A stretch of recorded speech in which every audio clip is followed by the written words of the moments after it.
alihi wa ashabihi wa ikhwani. Hadirin hadirat yang dirahmati Allah Subhanahu wa taala, kita lanjutkan bahasan kita dari surat Al-Imran. Kita masuk kepada ayat ke-113. Allah Subhanahu wa taala berfirman, "Laisu sawa'a." Mereka itu tidak sama, itu ahlul kitab tidak sama. Maksudnya setelah Allah menyebutkan tentang bagaimana keburukan mereka, bagaimana bejatnya mereka, dan itu adalah kebanyakan mereka, ya. Kebanyakan mereka seperti itu. Sebagaimana Allah sebutkan pada ayat 110, kata Allah, walau aman ahlul kitab lakana khairal lahum. Seandainya ahlul kitab beramal tentu baik bagi mereka. Minhumul mu'minun, di antara mereka ada yang beriman. Wa aktsaruhumul fasiqun, namun kebanyakan mereka fasik. Artinya yang beriman dari ahlul kitab, dari Yahudi menjadi Muslim atau dari Nasrani menjadi Muslim di zaman Nabi sallallahu alaihi wasallam sedikit, tidak banyak.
qani yabkun wa yaziduhum khusyu'an.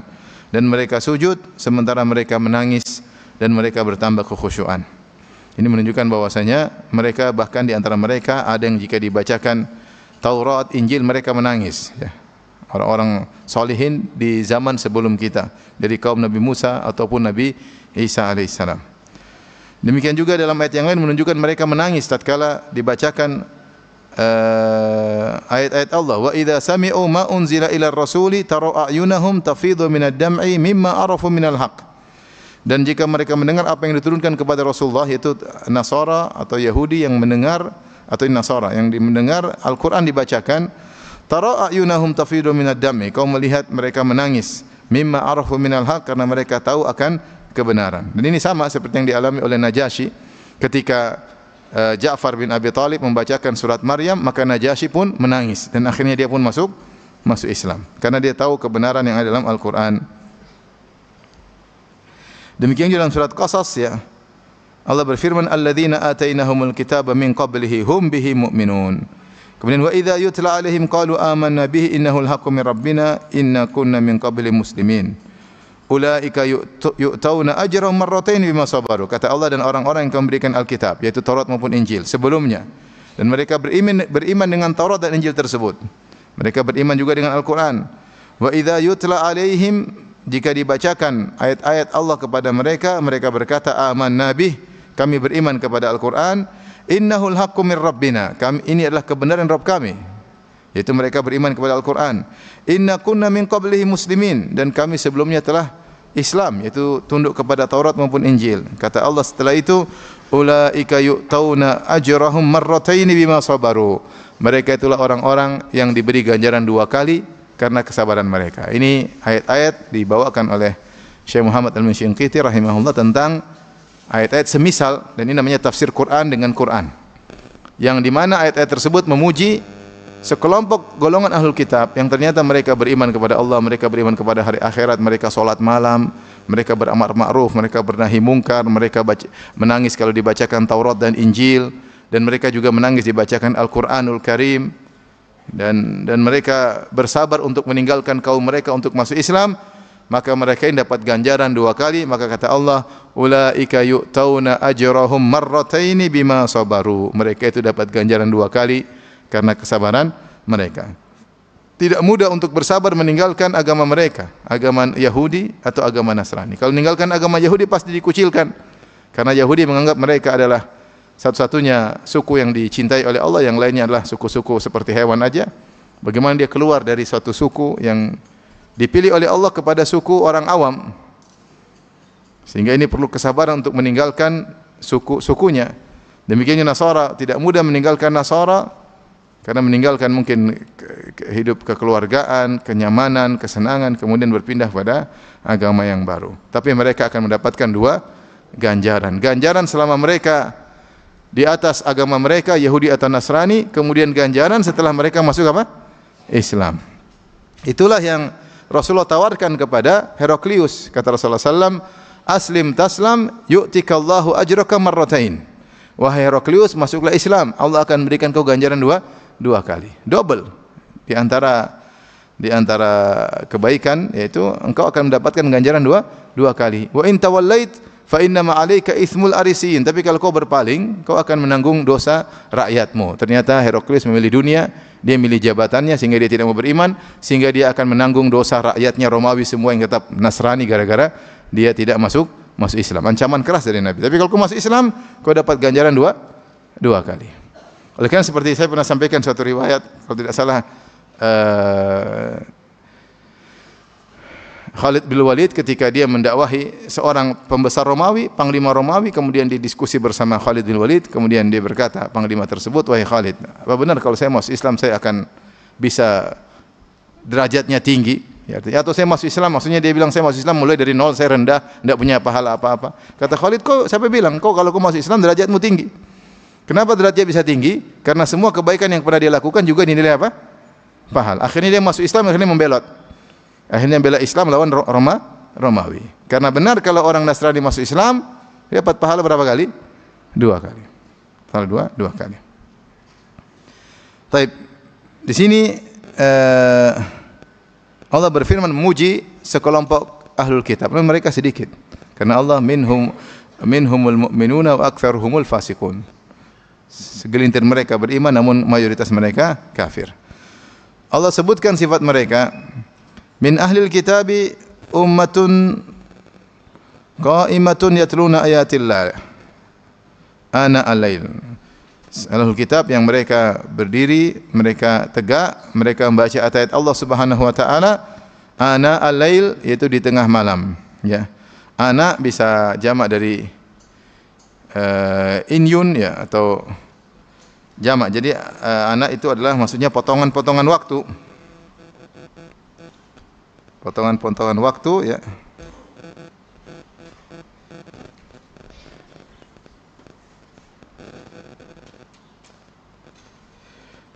Jamak dari ana adalah jamak, mufradnya bisa inyun, bisa inan, ya. Yaitu suatu waktu dari zaman, yaitu mereka membaca berwaktu-waktu di malam hari, ya, untuk baca kitab mereka, Taurat atau Injil. Sini ada dua pendapat tentang ayat ini. Apakah ini ayat maksudnya bercerita tentang ahlul kitab yang sudah masuk Islam, kemudian mereka salat malam, ataukah menceritakan tentang mereka ketika masih dalam agama Yahudi atau Nasrani mereka salat malam? Ya. Ataukah cerita tentang mereka setelah masuk Islam? Dua pendapat di kalangan para ahlu tafsir. Dua-duanya benar, maksudnya salat malam bukan hanya berlaku pada kita. Umat terdahulu juga ada salatnya, hanya saja sekarang salatnya ditinggalkan. Kata Allah, fa khalafa min ba'dihim khalfun adha'us salata wattaba'us syahwat. Maka setelah itu muncul generasi, setelah generasi yang rusak, adha'us salat, yang mereka meninggalkan salat, wattaba'us syahwat, dan mereka mengikuti hawa nafsu, sehingga salat mereka lupakan sama sekali, sehingga hilang salat dari Yahudi maupun Nasrani. Saya enggak tahu Yahudi apa masih ada sisa-sisa salat. Kalau Nasrani yang kita lihat selama ini tidak ada sisa-sisa apa? Salat. Mungkin ada sekelompok sedikit yang masih salat, mungkin masih ada, tapi secara umum salat sudah mereka lupakan. Padahal syariat salat sudah ada sejak zaman-zaman Nabi sebelumnya, terdahulu. Makanya Rasulullah SAW mengatakan, alaikum biqiyamil lail, fa innahu da'bus salihina qablakum. Hendaknya kalian salat malam, karena itu kebiasaan orang-orang saleh sebelum apa? Kalian. Nabi Daud alaihissalam, Rasulullah bersabda, afdhalus salat salatu Daud, sebaik-baik salat malam salatnya Daud. Kana yanamu nisfal lail, Nabi Daud salat setengah malam, wa yusalli sulusahu, dan dia salat sepertiga malam, wa yanamu sudusahu, dan dia tidur lagi seperempat malam. Jadi Nabi Daud salat malam enggak? Salat malam. Jadi ahlul kitab mereka di antara mereka salat malam, dan disebutkan sebagian ulama mengatakan ini cerita tentang mereka sebelum masuk Islam. Memang mereka orang-orang saleh dan mereka sering salat malam, dan mereka sering salat malam di tempat-tempat kuil-kuil mereka, dan itu kebiasaan mereka. Dan mereka tadi sudah kita bacakan, mereka sujud, mereka menangis. Ayat-ayat tadi kita bacakan tentang bahwasanya salat malam bukan cuma kita aja, dulu orang-orang terdahulu juga di antara mereka ada yang salat malam. Menangis ketika mendengar ayat-ayat Allah bukan cuma orang Islam saja, orang terdahulu juga mendengar Taurat dan Injil, mereka juga menangis. Yakhirruna lil adqani sujada, ya, yabkun wa yaziduhum khushu'a. Mereka sujud, mereka menangis, dan mereka bertambah khusyuk, ya. Wallahu alam bisawab. Ini pendapat pertama. Pendapat kedua, maksudnya kondisi mereka setelah masuk Islam, mereka rajin ibadah, ya. Karena mereka masuk Islam di atas ilmu. Sebelumnya mereka sudah menanti-nanti kedatangan seorang nabi, kemudian mereka masuk Islam di atas ilmu. Jadi bukan seperti mu'allaf yang tidak ngerti apa-apa, enggak. Mereka ini cerita tentang sekelompok ahlul kitab yang mereka sudah punya ilmu, sehingga ketika mereka masuk Islam, mereka langsung semangat beribadah. Wallahu alam bisawab. Ini dua pendapat, dua-duanya benar, ya. Artinya mereka sebelum masuk Islam juga mereka rajin ibadah, setelah masuk Islam mereka juga rajin ibadah, ya. Min ahlil kitabi ummatun qa'imatun yatluna ayatillah ana al-lail. Mereka baca Al-Qur'an di malam hari. Ini atau baca Taurat dan Injil di malam hari. Ini di antara dalil tentang keutamaan membaca Al-Qur'an di malam hari, ya. Baca Quran di siang hari juga bagus, tapi di malam hari lebih afdal, ya. Ya. Kata Allah Subhanahu wa taala, ya ayyuhal muzammil qumil laila illa qalila nisfahu wa minqus min qalila aw zid alaihi wartil qur'ana tartila, ya. Waratil qur'ana tartila. Kata Allah, bangunlah di malam hari sungguhnya dan bacalah Quran di malam hari. Inna sanulqi 'alaika qawlan thaqila. Inna nashi'atal laili hiya ashaddu wata'an wa aqwamu qila. Dan sungguhnya baca Quran di malam hari, salat di malam hari lebih mengena ya. Jadi kalau kita ada waktu bangun malam, tidak harus salat malam. Kalau bisa salat malam sambil baca Quran bagus. Kalau bangun untuk baca Quran aja juga bagus. Baca Quran di malam hari dianjurkan, dan sebaik-baik waktu baca Quran adalah ketika sedang salat. Tapi kalau sekedar baca, lebih bagus malam hari daripada siang hari, karena lebih mengena. Makanya dalam hadis kata Rasulullah SAW, Al-Quran was-saum yushafa'ani atau yashfa'ani. Sungguhnya salat dan puasa, sungguhnya Quran dan puasa memberi syafaat. Maka Al-Quran berkata, Ya Rabbi mana'tuhu minan naum fashaffi'ni fihi. Ya Allah, aku telah mencegah dia dari tidur malam. Berilah izin kepadaku untuk beri syafaat kepada orang ini. Al-Quran berkata demikian, karena orang ini kurang tidurnya karena baca Al-Quran. Kita kurang tidur, atau sebagian kita kurang tidur karena baca berita, baca YouTube. Apakah YouTube akan memberi syafaat? YouTube, Google, apalagi dan lain-lain, TikTok, apalagi TikTok, YouTube, Google, Instagram, terus Twitter dan lain-lainnya, teman-temannya, wa akhwatuha, dan teman-temannya. Kamu mendapat syafaat baca Quran di malam hari. Kata Al-Quran, Rabbi mana'tuhu minan naum fasyafi'ni fih. Ya Rabb, aku telah mencegah dia dari tidur malam. Bila kesempatan untuk memberi syafaat kepadanya. Maka di antara sifat mereka, mereka baca Quran di malam hari atau baca kitab mereka di malam hari, tergantung tafsirnya. Yatluna ayatillahi ana al-lail. Mereka baca Alkitab atau Injil atau Al-Quran di tengah malam. Wa hum yasjudun, dan mereka juga sujud. Mereka juga salat ya. Mereka juga salat. Adapun jadi dalam salat mana yang lebih terbaik? Apakah berdiri atau sujud? Khilaf di kalangan para ulama. Mana yang lebih afdal dalam salat? Berdiri atau sujud? Maka Ibnu Taimiyah rahimahullah taala mengatakan tergantung. Dua-duanya mulia. Berdiri terbaik, ditinjau dari itulah tempat baca Quran. Tempat baca Quran. Karena enggak boleh kita baca Quran ketika rukuk maupun sujud. Tetapi sujud terbaik dari sisi karena dia terdekat, kondisi terdekat dengan Allah. Kata Nabi sallallahu alaihi wasallam, aqrabu ma yakunul abdu min rabbih wa huwa sajid. Kondisi seorang paling dekat dengan Allah ketika sedang sujud. Jadi dua-duanya afdal. Ya.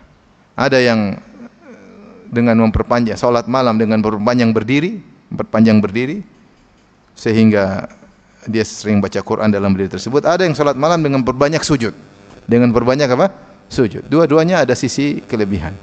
Dan inilah dua rukun yang paling terbaik dalam salat, berdiri dan sujud. Berdiri karena ada baca Quran, sujud karena dekat dengan Allah Subhanahu wa taala. Maka Allah sebutkan dua-duanya di sini.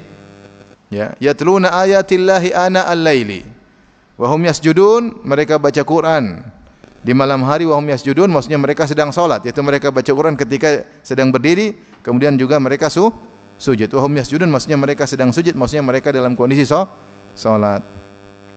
Mereka juga bersujud. Jadi mereka berdiri dan sujud.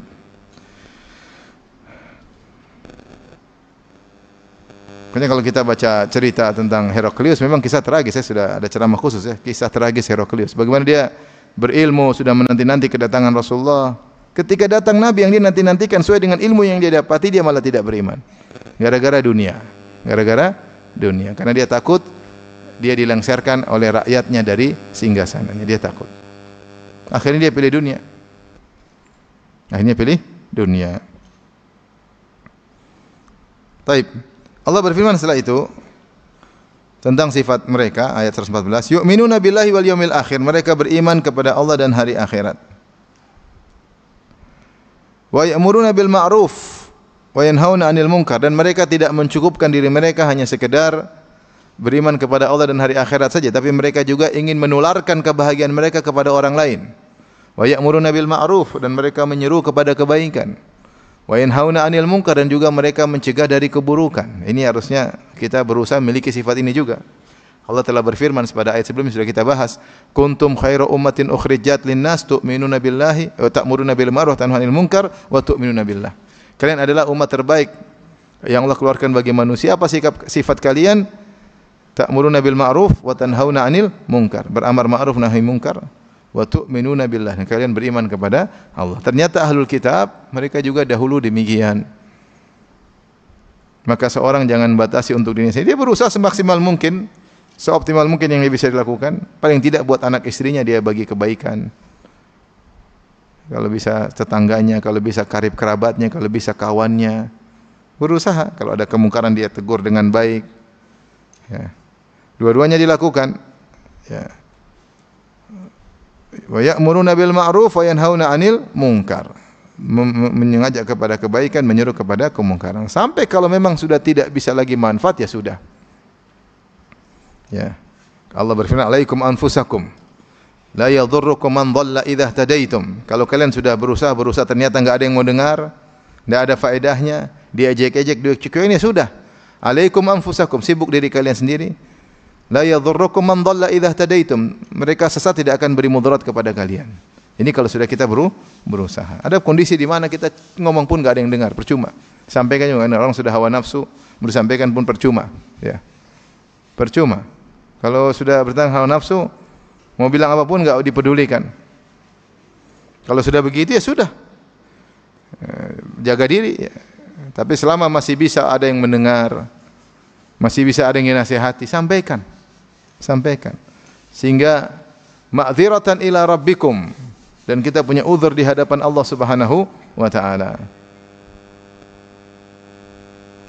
Makanya ketika terjadi di Bani Israel, di antara nenek moyang mereka, ada yang melakukan pelanggaran, mengambil ikan pada hari Sabtu. Mereka sebagian menangkap ikan dengan pasang jaring pada hari Jumat, atau gali-gali lubang pada hari Jumat. Hari Sabtu ikannya masuk jaring, hari Ahad mereka ambil. Ini suatu trik menipu Allah Subhanahu wa taala. Allah bilang jangan ambil ikan hari Sabtu. Kata mereka, enggak, hari Sabtu kita libur, tapi pasang jaringnya hari apa? Hari Jumat. Ngambil ikannya hari Ahad. Akhirnya ada yang tegur. Kenapa kalian begini? Ada yang tegur, yang menegur ditegur lagi sama yang tidak menegur. Mereka 3 kelompok. Satu yang melakukan, satu yang menegur, satu mendiamkan. Yang mendiamkan menegur yang menegur. Lima ta'iduna qaumanillahu muhlikuhum aw mu'adzibuhum adzaban syadida. Qalu ma'dziratan ila rabbikum. Kata mereka yang diam ini, ngapain tegur-tegur mereka? Ngapain? Enggak akan dengar. Coba, enggak akan dengar. Apa kata yang menegur? Ma'dziratun ila rabbikum. Agar saya punya uzur di hadapan Allah. Yang penting saya sampaikan. Ini sudah sampai. Jadi kita sampaikan baik-baik, bukan berarti kita harus lebih baik daripada orang yang kita sampaikan. Bisa jadi orang yang melakukan kesalahan lebih baik daripada kita, cuma kita fungsinya nyampein. Yang penting kalau Allah hisab kita sudah pernah nyampaikan. Kita ini siapa? Banyak kekurangan. Ya. Banyak kadang saya tegur orang, saya bilang sama dia, bukan berarti saya lebih alim dari engkau lebih alim, lebih baik, kau lebih banyak, mungkin lebih banyak dakwahnya, tapi sekedar saya punya uzur di hadapan Allah Subhanahu wa taala. Sudah sampaikan, sudah mau ikut silakan, enggak juga enggak apa-apa ya. Baik, jadi selama kita bisa beramar nahi munkar maka lakukanlah. Sampai kalau sudah tidak ada yang dengar baru kita amalkan firman Allah, "Alaikum anfusakum." Sibuklah diri kalian, pikir diri kalian. La yadhurrukum man dhalla idza tadaitum. Yang sesat setelah itu tidak akan beri mudarat kepada kalian. Jadi ciri mereka tidak bukan hanya beriman kepada Allah dan akhirat, tapi mereka juga mikir orang sekitarnya. Mereka dakwah. Wa yusari'una fil khairat, dan mereka cepat dalam kebaikan. Seharusnya kalau kita lihat secara bahasa, fi artinya pada. Kalau kita artikan wa yusari'una fil khairat, mereka bersegera pada kebaikan. Seharusnya kalau kita ikut bahasa itu ila. Wa yusari'una ilal khairat, mereka bersegera menuju kebaikan. Harusnya kan gitu. Seperti firman Allah, wasari'u ila maghfiratin min rabbikum wa jannah. Bersegeralah ila, menuju ampunan Allah dan menuju surga. Jadi sari'u itu pasangannya ila. Tapi dalam ayat ini Allah pasangkan dengan fi. Ini kayaknya ada tadmin, ya, maknanya ada mengandung makna, dan ini metode dalam Al-Qur'an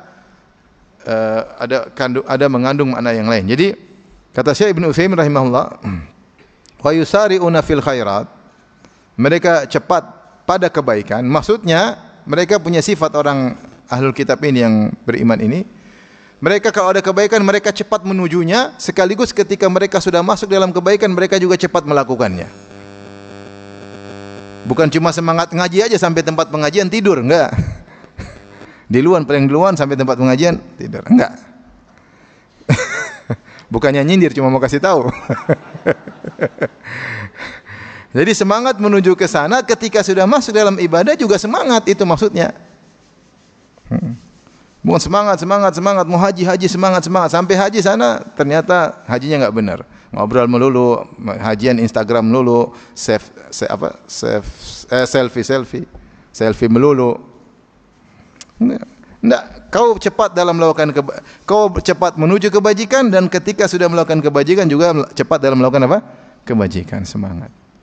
Makanya mereka disifati dengan wa yusari'una fil khairat.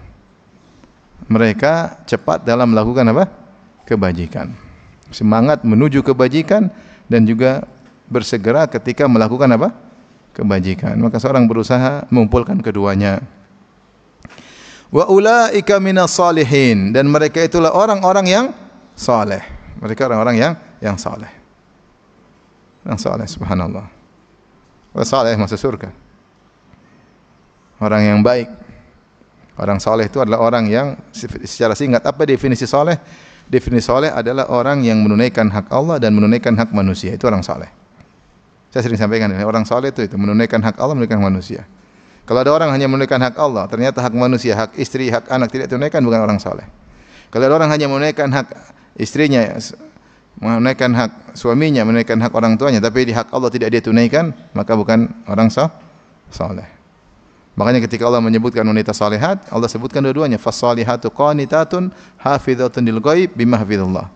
Wanita salihah itu wanita-wanita yang qanitat, taat dalam ibadah kepada Allah, hak Allah, hafizatun lil ghaib, dan menjaga hak suami. Rasulullah bersabda, lan tuaddiya haqqallah hatta lan tuaddiya al-mar'atu haqqa rabbiha hatta tuaddiya haqqa zawjiha. Tidak mungkin seorang wanita menunaikan hak Rabbnya sampai dia menunaikan hak suaminya. Dengar ibu-ibu? Bapak-bapak sudah dengar dari tadi. Ibu-ibu, saya ulangi lagi, saya tegakkan hujjah. Uzur di hadapan Allah. Mau kerjakan enggak kerjakan terserah ibu-ibu. Wanita saleh itu wanita yang menunaikan hak Allah dan hak manusia. Lan tu'addiyal mar'atu haqqa rabbiha hatta tu'addiya haqqa zawjiha. Seorang wanita tidak akan bisa menegakkan hak Allah, menunaikan hak Allah sampai menunaikan hak suaminya. Jadi mereka ini disifati dengan wa ulaika minas salihin. Mereka orang-orang yang saleh, mengisyaratkan mereka hak Allah mereka tunaikan dengan salat malam, iman, dan mereka juga hak manusia, beramar ma'ruf nahi munkar, dalam kebaikan mereka kerjakan, sehingga mereka termasuk orang-orang yang saleh. Kemudian Allah berfirman, wa ma yaf'alu min khairin falyukfaruh. Dan apapun kebajikan yang mereka lakukan maka tidak akan diingkari oleh Allah. Wallahu alimum bil muttaqin, dan Allah mengetahui orang-orang yang bertakwa. Di sini menakjubkan. Di sini ada dua qiraat. Qiraat pertama pakai ya, wa ma yaf'alu, dan apapun yang orang-orang ahlul kitab tadi yang beriman tadi lakukan, min khairin, kebaikan apapun, karena di sini nakirah dalam konteks syarat, ya, memberikan faedah keumuman. Jadi kalau nakirah dalam konteks syarat, dalam konteks nafi, dalam kaidah usul fikih memberikan faedah keumuman. Kalau kita artikan, wa ma yaf'alu min khairin falyukfaru, apapun, kebaikan apapun, besar maupun kecil, terlihat maupun tidak terlihat, ya, terang-terangan atau dilakukan sembunyi-sembunyi, sekecil apapun, kebaikan terkait perkataan, perbuatan, kebaikan hati, apapun kebaikan lakukan, fala yukfaru, tidak bakalan diingkari oleh Allah Subhanahu wa taala. Dalam qiraat yang lain pakai ta. Wa ma taf'alu, apa yang kalian. Jadi Allah bicara tentang kita yang sedang baca Quran. Wa ma taf'alu min khairin falan tukfaru.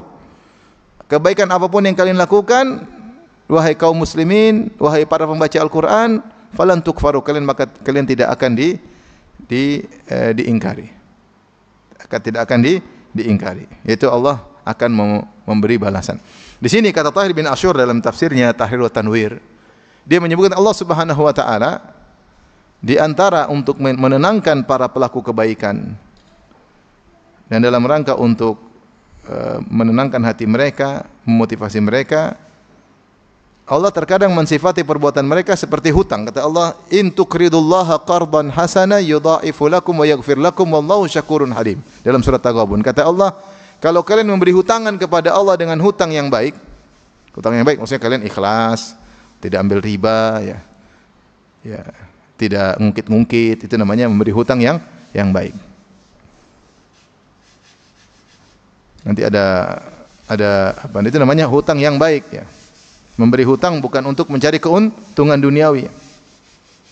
Ada program qardun hasan, ternyata cari untung. Ini bukan qardun hasan. Ini qardun sayyi'un, ya. Qardun hasan itu tadi. Kata Allah, "In tuqridullaha qardan hasanan." Kalau kalian memberi pinjaman kepada Allah dengan pinjaman yang baik, maksudnya kalian itu memberi bantuan, kalian membantu orang susah. Allah menganggap perbuatan kalian tersebut sedekah. Allah anggap bagi dia hutang. Supaya kalian tenang, kalau hutang pasti dibalas atau tidak? Pasti dibayar atau tidak? Bayar. Karena yang berhutang kepada kalian adalah yang maha kaya. Jadi Allah anggap sedekah kita yang kita berikan sebagai hutang yang harus Allah bayar. Makanya terkadang Allah namakan dengan hutang yang harus saya bayar. Terkadang Allah menamakan dengan ujur, upah. Yaitu kalian beramal soleh, ini upah yang harus saya upahin. Padahal tidak ada kewajiban bagi Allah. Cuma Allah menamakan dengan nama-nama tersebut supaya kalian tenang bahwasanya akan ada balasannya. Sama seperti ini, makanya Allah mengatakan, "In tuqridullaha qardan hasanan yudha'ifu lakum." Kalau kalian beri pinjaman kepada Allah, Allah akan ganti pinjaman tersebut. Bahkan Allah berlipat-lipat, Allah bayar dengan riba. Allah bayar dengan apa? Riba syar'i, hari kiamat nanti. Jadi di dunia juga Allah ganti berlipat-lipat. Yudha'ifu lakum, Allah akan lipat gandakan untuk kalian. Wa yaghfir lakum, bukan cuma dibalas kebaikan, Allah ampuni dosa-dosa kalian. Kemudian Allah mengatakan, wallahu syakurun halim. Allah syakur. Apa itu syakur? Yang maha memberi kebaikan yang banyak dengan sebab sedikit. Yang membalas kebaikan yang banyak dengan amal yang sedikit. Makanya Allah disebut syakur. Maka di sini Allah ingatkan, apapun yang kalian lakukan, falan yukfaru, tidak akan kufur. Allah tidak kufur. Di antara sifat buruk adalah kufur nikmat. Lupa dengan kebaikan orang, mengingkari kebaikan orang. Allah seakan-akan posisikan dirinya, kalau saya sampai tidak beri balasan kepada kalian, saya seperti kufur nikmat. Padahal tidak ada kufur nikmat bagi Allah, karena semua kenikmatan juga dari siapa? Allah. Jadi sekedar Allah memposisikan agar kita tenang bahwasanya apapun yang kita lakukan atau yang mereka lakukan, sekecil apapun tidak akan dilupakan oleh Allah dan pasti akan dibalas oleh Allah. Ini metode Allah Subhanahu wa taala. Makanya Allah menamakan qardun, utang, Allah namakan ajar, upah, gaji, Allah namakan kalau dia tidak memberi balasan kufrun nikmah, seperti kufur. Falan yukfaru, maka sifat Allah asy-syakur, maha membalas kebaikan yang banyak, membalas amal sedikit dengan kebaikan yang banyak.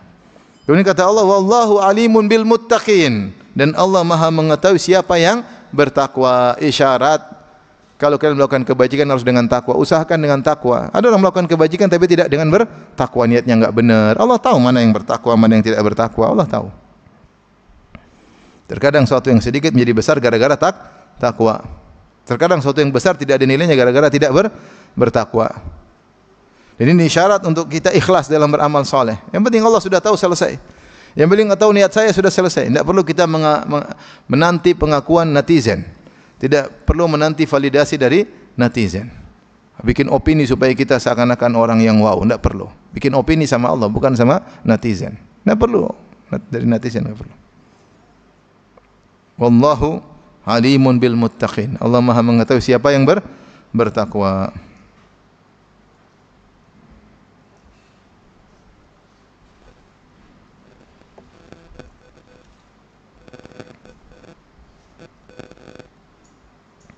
Tapi ayat berikutnya kata Allah Subhanahu wa taala 116, innal ladzina kafaru lan tughni anhum amwaluhum wala auladuhum minallahi syai'a. Seperti biasa metode Allah setelah menyebutkan, subhanallah, jadi demikian metode Allah. Kalau sebut neraka, Allah sebut surga. Kalau sebut orang mukmin, Allah sebut orang kafir. Tadi setelah menyebut ciri-ciri orang ahlul kitab yang bejat dan kurang ajar, Allah sebutkan ciri ahlul kitab yang baik dan saleh, yang akhirnya masuk apa? Islam. Tadi Allah setelah menyebutkan tentang orang-orang beriman, bagaimana ciri-ciri mereka, sifat-sifat mereka, dan Allah akan membalas ganjaran mereka. Allah tidak akan lupakan kebaikan mereka, dan Allah akan balas dengan yang lebih banyak. Setelah itu Allah sebutkan tentang orang kafir. Yang kafir. Kata Allah, innal ladzina kafaru lan tughni anhum amwaluhum wala auladuhum minallahi syai'a. Sungguhnya orang-orang kafir tidak akan bermanfaat anak-anak mereka, harta mereka dan anak-anak mereka kepada Allah sama sekali. Mereka tidak akan bisa menolak azab Allah sama sekali. Wa ulaika ashabun nar, dan mereka adalah penghuni neraka jahanam. Hum fiha khalidun, dan mereka kekal dalam neraka jahanam. Ya. Orang kafir di sini Allah sebutkan tentang harta dan anak. Kali ini adalah dari kepemilikan yang paling diandalkan dalam hidup ini adalah harta dan apa? Anak. Kalau punya harta, misalnya kita ditawan, kita bisa tebus dengan harta. Kalau kita punya anak, kita mau ditawan, kita bisa dibela sama anak. Dan itu yang terjadi di dunia. Apalagi ketika pembicaraan terjadi di kalangan Arab terjadi perang-perang ya. Dan kalau perang, yang bisa menyelamatkan mereka dua. Kadang anak mereka menyelamatkan ya, dengan berlawan, membela, rela mati untuk bapaknya. Dan itu terjadi di dunia. Atau kalau mereka sudah ketangkap, mereka bisa tebus dengan apa? Harta. Tapi kalau di akhirat percuma. Innal ladzina kafaru, sungguh orang kafir, mesti hartanya banyak, anaknya banyak. Itu zaman dulu, orang kafir zaman dulu. Orang kafir sekarang anaknya enggak ada. Enggak mau punya anak malah. Orang kafir dulu mereka bangga-bangga dengan banyak anak. Sekarang mana mau punya anak? Takut anaknya durhaka. Kenapa? Karena dia juga dulu durhaka. Di luar negeri sana kalau anak marah sama orang tuanya, dia lapor ke negara. Jadilah anak negara. Benar atau tidak? Benar. Yang sudah ibunya sudah melahirkan, sudah nyusuin, sudah urus repot-repot, dia lapor ke negara, orang tua saya gini-ginikan saya, anak itu diambil jadi bin negara. Yang menjadi anak negara. Terus saya ngapain punya anak kalau ujungnya seperti itu? Dia lihat teman-temannya begitu. Terus ngapain saya punya anak? Hanya mereka enggak punya anak. Di antara mereka banyak yang enggak punya anak. Mau kawin juga takut, kawin nanti repot urusannya. Nanti kalau cerai ada gono gini gono, repot. Mending kumpul kebo. Akhirnya banyak di antara mereka kumpul apa? Kumpul kebo. Kumpul kebo, lapor ke Pak RT, Pak ini kebo saya baru, selesai. Kalau udah bosan ganti kebo, lupa lagi Pak, saya tukar kebo, udah selesai. Kumpul kebo. Itu terjadi. Ya Allah bicara tentang orang kafir dahulu, anak mereka banyak. Sekarang orang kafir mana mau punya anak? Enggak mau punya anak. Mereka khawatir tersiksa kalau punya anak. Kecuali segelintir mereka.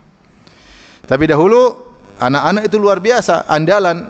Kalau perang mereka maju paling depan, mereka rela mati demi bapak mereka, mereka rela mati bangga kalau mati membela orang tua mereka. Itu orang kafir dulu seperti itu. Di zaman Nabi SAW.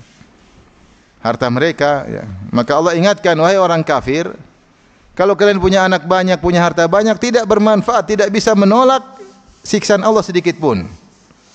Innal ladzina kafaru lan tughni anhum amwaluhum wala auladuhum minallahi syai'a. Tidak akan bisa menolak azab Allah sedikit pun, sedikit azab pun tidak bisa ditolak, harta sebanyak apapun. Enggak usah kita lihat di akhirat, di dunia saja kalau Allah sudah kasih musibah, harta sebanyak apapun, anak sebanyak apapun tidak bisa menghalangi, enggak bisa. Waktunya sakit, waktunya mati. Sampai saya dengar ada orang kaya raya di satu daerah, sangat kaya, disebut namanya, tapi saya enggak pengen sebut namanya. Intinya, waktu musim Covid, sampai dia siapkan helikopter pribadi di samping rumahnya. Pokoknya ada apa-apa tinggal apa? Berangkat. Sampai didatangkan seorang pakar yang saya juga tahu namanya, disebutkan namanya, untuk merawat dia. Akhirnya dirawat sambil standby apa? Helikopter apa? Pribadi. Ketika parah, akhirnya dinaikkan di helikopter. Akhirnya mati di atas. Enggak helikopter, mau apa? Kopter apa? Kalau sudah waktunya mati tidak ada faedahnya. Mati. Itu di dunia, apalagi di akhirat.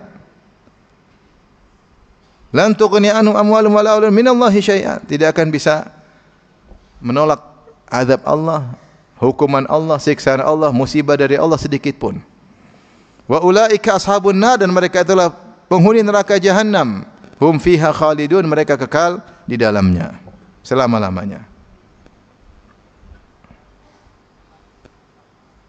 Kemudian Allah berfirman tentang bagaimana sialnya mereka di akhirat. Mereka di dunia beramal baik, membantu orang, berbakti sama orang tua, mungkin kasih anak yatim, ngurusin sosial, tapi percuma, enggak ada faedahnya. Kata Allah, "Mathalu ma yunfiquna fi hadhil hayatid dunya." Perumpamaan harta yang mereka nafkahkan dalam kehidupan ini, untuk urusan dunia mereka, untuk sosial mereka, untuk kebaikan mereka, seperti apa? Kamathali rihin fiha sirrun asabat harta qaumin dzalamu anfusahum fa ahlakat. Perumpamaan yang mereka, amal soleh yang mereka kerjakan, harta yang mereka keluarkan, seperti angin yang di dalamnya angin kencang, dalamnya sir.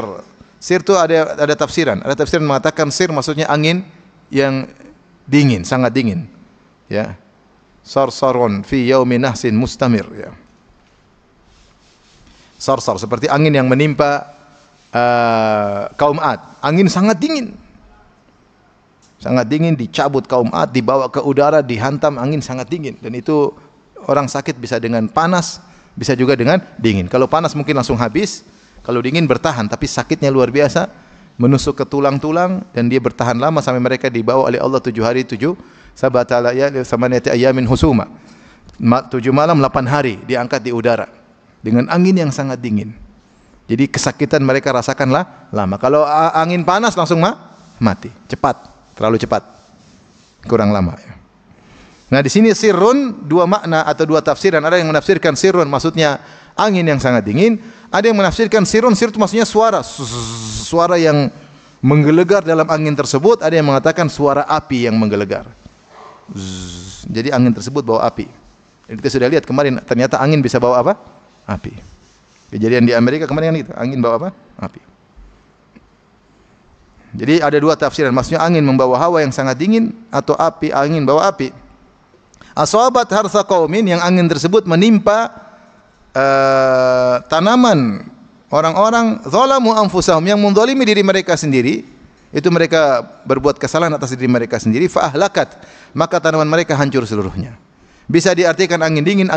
Jadi mereka sudah waktunya panen, tahu-tahu angin dingin menimpa sehingga merusak tanaman-tanaman mereka, daun-daunnya rusak, buah-buahnya rusak karena dingin yang luar biasa menimpa.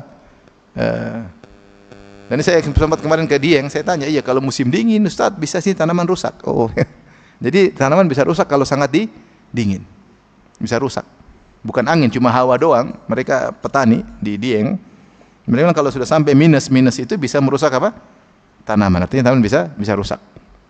Jadi tanaman bisa rusak dengan api, bisa rusak juga dengan angin yang dingin. Tergantung tafsir dari ayat ini.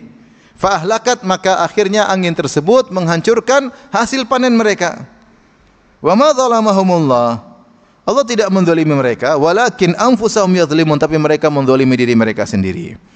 Di sini Allah menggambarkan tentang bagaimana nasib buruknya orang-orang kafirin, yang di mana mereka ketika di dunia mereka mungkin berinfak, mengeluarkan sedekah untuk melakukan kebaikan, tapi karena mereka syirik kepada Allah tidak ada faedahnya. Mereka merasa ketika di akhirat akan mendapatkan panennya, mendapatkan ganjaran yang banyak, ternyata di saat yang waktu mereka harapkan untuk mendapatkan panen, justru disitulah mereka dihinakan oleh Allah Subhanahu wa taala. Sama seperti orang yang riya. Kata Allah, man sam, dalam hadis Sahih Bukhari, kata Rasulullah SAW, man samma Allahu bih, wa man yura'i yura'illahu bih. Siapa yang beramal soleh untuk sum'ah, cerita-cerita saya begini, cerita sama orang, atau yura'i, memperlihatkan, dia kelihatan saya amal soleh ini, publish ke sana ke sini biar orang kasih jempol, ya, jempol tangan maupun jempol kaki. Kemudian dia ketika di hari akhirat dia diperlihatkan pahalanya, Allah perlihatkan pahalanya, dan dia sudah senang, dia pikir dapat pahala banyak. Di saat dia sangat berharap dengan pahala tersebut, tiba-tiba Allah hancurkan pahala tersebut. Itu kondisi yang paling mengenaskan. Saatnya memanen, di depan mata sudah ada panenan, tahu-tahu dihancurkan. Seperti Allah gambarkan seperti para petani yang sudah bikin tanaman, sudah waktunya panen, tinggal petik, tiba-tiba datang angin dingin menghancurkan semuanya, atau datang angin yang ada apinya menghancurkan seluruh panen. Seperti orang-orang kafir, ya, mereka berinfak tapi tidak ada faedahnya, tidak ada faedahnya. Kalau di dunia mereka dikasih. Orang kafir yang baik di dunia Allah balas di dunia. Lihat orang kafir kalau rajin sedekah pasti kaya.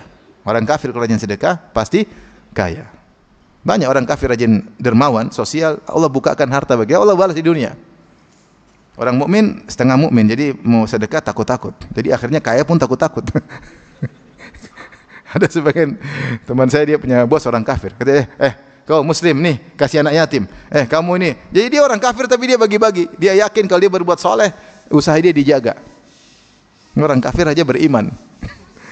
Karena dia merasakan dampaknya di dunia. Kita orang Islam kadang masih ragu-ragu. Intinya kalau orang kafir beramal soleh dibalas di mana? Di dunia. Di akhirat enggak, di akhirat seperti ini. Di saat-saat dia berharap pahala, tahu-tahu Allah hancurkan. Kata Allah, kenapa dihancurkan mereka? Karena mereka menzalimi diri mereka sendiri. Wa ma zalamahumullah. Allah tidak menzalimi mereka. Walakin anfusahum yadhlimun, tapi mereka menzalimi diri mereka sendiri. Dengan berbuat kesyirikan, mereka menzalimi diri mereka sendiri. Dengan mereka menyembah selain Allah, mereka telah menzalimi diri mereka sendiri. Sehingga sebagian ulama mengambil faedah, sebagian ahli tafsir, tidak saya Syekh Utsaimin atau yang lain saya lupa ya, bahwasanya jiwa itu harus diperhatikan. Jiwa itu harus diberikan haknya, jangan dizalimi ya. Bahkan kalau dalam nafkah, urutan nafkah, kalau kita punya makanan cuma satu porsi buat satu orang, maka kita harus dulu. Kata Nabi, ibda binafsik, kau dulu, baru kemudian keluargamu. Ya. Jangan kasih orang terus kau mati. Kalau kau kasih orang kau mati, berarti kau tidak menunaikan hak apa? Dirimu. Makanya tidak boleh bunuh diri. Bunuh diri kenapa? Bunuh diri membunuh jiwa sendiri. Tidak boleh. Jadi jiwa itu punya hak. Jangan zalimi dirimu sendiri dengan berbuat syirik. Makanya Allah mengatakan, "Qul ya ibadiyalladzina asrafu ala anfusihim." Wahai orang-orang yang berlebihan terhadap diri mereka. Itu yang bermaksiat, itu sebenarnya berbuat berlebihan kepada dirinya sendiri. Jiwa harus diperhatikan. Maka Allah mengatakan, Allah tidak menzalimi mereka dengan menyikapi mereka pada hari kiamat dengan demikian, tetapi karena mereka zalimi diri mereka sendiri. Setelah itu Allah berfirman, Ya ayyuhalladzina amanu la tattakhidhu bitanatan min dunikum la ya'lunakum khabala waddu ma anittum qad badatil baghdha'u min afwahihim wa ma tukhfi suduruhum akbar qad bayyana lakumul ayati in kuntum ta'qilun. Wahai orang yang beriman, janganlah kamu ambil menjadi teman kepercayaanmu, jangan jadikan teman-teman kalian dari orang-orang yang di luar kalanganmu, ya, yaitu orang kafir. Karena mereka tidak henti-hentinya menimbulkan kemudaratan bagimu. Mereka menyukai apa yang menyusahkan kalian. Telah nyata kebencian dari mulut mereka, dan apa yang disembunyikan oleh hati mereka adalah lebih besar lagi. Sungguh telah kami terangkan kepadamu ayat-ayat kami jika kamu memahaminya. Ayat ini terkait dengan muamalah. Sebagian ulama menafsirkan jika di negara Islam kemudian ada kafir zimmi. Zaman dahulu ada banyak negara Islam, kemudian ada orang-orang kafir zimmi. Orang kafir zimmi orang kafir yang tinggal di negeri Islam, kemudian mereka melakukan membayar jizyah. Jizyah itu sebagai bukti ketaatan. Dan ini adalah kebaikan dari negara Islam. Sebagaimana orang Islam juga bayar zakat. Mereka juga bayar tapi bukan disebut zakat. Namanya apa? Jizyah. Dan sebagaimana kalau mereka pun sudah tua, sudah enggak mampu, maka tidak perlu bayar jizyah. Tapi mereka harus bayar. Bagaimana orang Islam yang orang Islam masih suruh bayar, mereka tidak bayar. Yang dibilang ini kezaliman. Ya, ini bukan kezaliman. Setelah mereka bayar jizyah, mereka diberikan hak mereka untuk beribadah sesuai dengan agama mereka, untuk berdagang, berjualan dan seterusnya. Tapi Allah mengingatkan, kalau kalian pun bermuamalah sama orang kafir, apakah dalam waktu zaman dahulu di negeri Islam dengan orang kafir zimmi, atau dalam kondisi seperti sekarang, ya, di mana orang Islam, orang kafir hidup bertetangga, kemudian mengadakan hal-hal kerjasama, maka kata Allah, la tattakhidhu bitanatan min dunikum, jangan kalian menjadikan orang-orang non muslim sebagai teman dekat kalian, karena kalau teman terlalu dekat bisa mengetahui segala rahasia. Ibnu Katsir membawakan ini pada urusan kenegaraan. Kalau kalian menjadi penguasa, jangan masalah penulisan, surat menyurat yang nulis orang kafir, enggak boleh, kata Ibnu Katsir. Karena kita tidak aman, bisa jadi dia bocorkan rahasia. Oh ternyata raja kirim surat ke siapa, raja kirim surat. Biasanya isi surat biasanya rahasia zaman dahulu. Ya. Maka tidak boleh, karena bisa membongkar rahasia meskipun kelihatannya pun baik. Kenapa? La ya'lunakum khabala. Mereka senantiasa tidak henti-hentinya ingin memberi kemudaratan kepada kalian. Khabala maksudnya carut marut, tercampur antara mudarat dan kemaslahatan. Mereka ingin bikin kekacauan, bikin kerusakan, dan mereka berusaha kapan ada kesempatan mereka lakukan. Orang seperti ini, baik kelihatan maupun tidak kelihatan, jangan jadikan teman dekat. Bitanah maksudnya teman dekat. Bitanah dalam bahasa Arab adalah baju yang di balik baju, yaitu seperti kita baju dalam yang langsung lengket pada kulit. Bahasa lainnya syiar. Baju yang luar namanya ziharah. Dan ini perkataan Tahir bin Asyur, dia jelaskan bitanah secara bahasa Arab berarti baju yang langsung lengket ke kulit atau namanya syiar. Baju yang double yang kedua namanya dithar atau ziharah. Jadi jangan jadikan teman non muslim seperti dekat sekali sehingga tahu semua hal-hal yang terkadang membawa kemudaratan kepada kaum muslimin. Tidak semua harus hati-hati, kan namanya rahasia-rahasia tidak boleh diketahui oleh non muslim, khawatir memberi kemudaratan kepada kaum muslimin. Demikian juga kalau zaman sekarang kita punya teman terlalu dekat orang kafir, tidak bisa jadi dia mempengaruhi kita. Karena dia punya pola hidup yang berbeda, punya akidah yang berbeda, punya gaya hidup yang berbeda. Kita kalau terlalu dekat, dia mungkin nonton macam-macam, mungkin dia dengar macam-macam, kita kebawa kalau teman dekat. Kalau teman dekat kita akan ke bawah. Maka tidak mengapa bermuamalah tapi tidak dijadikan apa teman dekat. Khawatir kita terpengaruh atau kadang-kadang ada hal-hal yang rahasia mereka pun tahu ya. Enggak tahu kita ada masalah terus kita bicarakan. Dia dengar, dia sampaikan ke komunitasnya. Kan bahaya, enggak bagus. Atau ada aib di antara kita misalnya kaum muslimin antara urusan dakwah kemudian dengar oleh mereka, bisa jadi bahan digoreng oleh komunitas mereka. Maka seorang waspada. Kata Allah, waddu ma anittum. Mereka ingin kepayahan bagi kalian. Mereka ingin kalian susah. Qad badatil baghdha'u min afwahim, dan sudah nampak bagaimana kebencian dari mulut mereka. Yaitu mereka ungkapkan tidak suka dengan syariat, tidak suka dengan Islam, tidak suka. Wa ma tukhfi suduruhum akbar, dan apa yang mereka sembunyikan dalam dada mereka yang belum mereka ungkapkan lebih besar lagi, lebih dahsyat.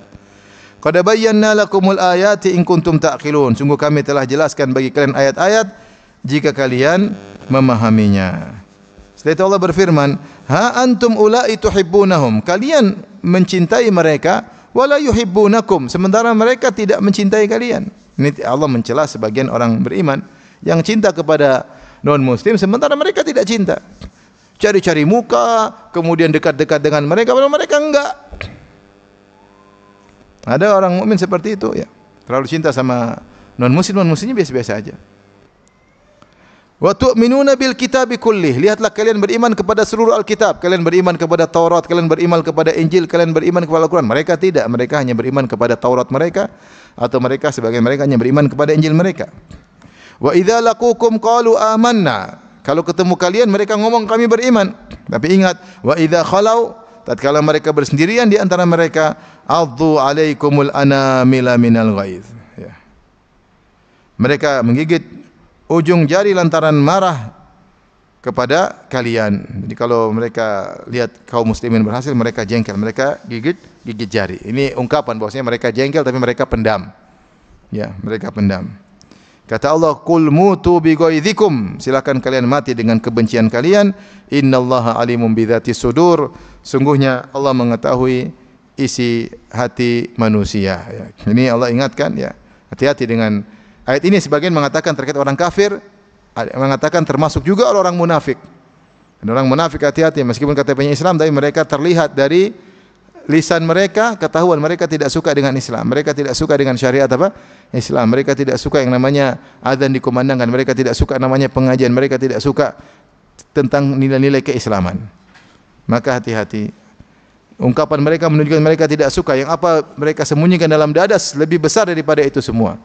Kalau depan kalian saja mereka bermanis muka, tapi kalau di belakang mereka gigit jari karena jengkel. Qul mutu bi ghaidzikum. Silakan kalian begitu terus, jengkel terus sampai mati. Kata Allah Subhanahu wa taala, innallaha alimun bidzati sudur. Allah mengetahui isi hati kalian wahai orang-orang munafik, wahai orang-orang kafir. Baik, demikian saja apa yang saya sampaikan. Ikhwan dan akhwat rahmatillah Subhanahu wa taala. Pertemuan kita kali ini, kalau yang bertanya saya persilahkan. Wallahu taala a'lam bissawab.